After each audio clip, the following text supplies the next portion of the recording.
President Donald Trump twice gave James Comey alibis for why a salacious report about the 2013 Miss Universe pageant in Moscow involving hookers couldn't be true, telling the then FBI director that he hadn't stayed overnight in the Russian capital. But a Bloomberg News report on Monday that scrutinized flight schedules and social media posts showed that Trump arrived in Moscow early Friday morning Russia time, and didn't return to the Big Apple until very early Sunday morning New York time. The flight records, combined with existing accounts and Trump's own social media posts, they show that Trump was on the ground in Russia for 45 hours and 43 minutes. According to the contemporaneous memos Comey wrote about his conversations with Trump that the Justice Department gave to Congress last week, the president twice said he had not stayed overnight in the Moscow Ritz-Carlton.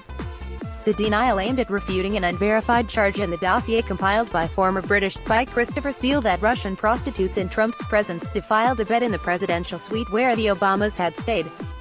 Trump's first denial came over dinner at the White House in late January 2017. He said he arrived in the morning, did events, then showered and dressed for the pageant at the hotel, and then left for the event, Comey wrote. Afterwards, he returned only to get his things because they departed for New York by plane that same night. On the second occasion in February 2017, Trump explained, as he did at our dinner, that he hadn't stayed overnight in Russia during the Miss Universe trip. Comey wrote.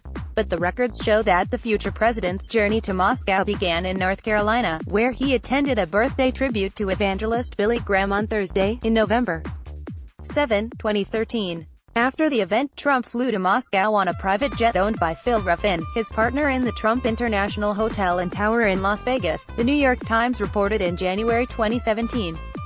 The flight records show that the jet took off from Asheville at 9:15 p.m. on Thursday, November 7, bound for Moscow's Vnukovo International Airport.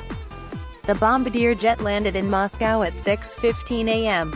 on Friday, in November 8 from Vnukovo Airport. It's less than an hour's drive to the Ritz-Carlton Hotel, where Trump stayed, according to the Bloomberg report.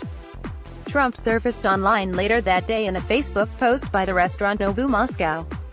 The next day, Saturday, November 9, Facebook posts showed Trump at the Ritz during the day, and in the afternoon he tweeted that he'd gotten a tour of Moscow. That evening, he attended the Miss Universe pageant, followed by an after-party whose scheduled start time was 1 a.m. By that time, Sunday, in November 10, Ruffin's Bombardier took off from Vnukovo Airport at 3:58 a.m. Moscow time, which is 7 hours ahead of Eastern Standard Time, the records show. When the jet touched down at Newark Liberty Airport, it was still Sunday morning, 4:11 a.m. New York time. That evening, Trump tweeted about his return, "I just got back from Russia, learned lots. Moscow is a very interesting and amazing place." The president has vehemently denied that he had anything to do with prostitutes and has trashed the Steele dossier as a hoax paid for by the Democratic Party. The party paid a company called Fusion GPS, which hired Steele, for opposition research on Trump that included the allegations. This report originally appeared on NY Post.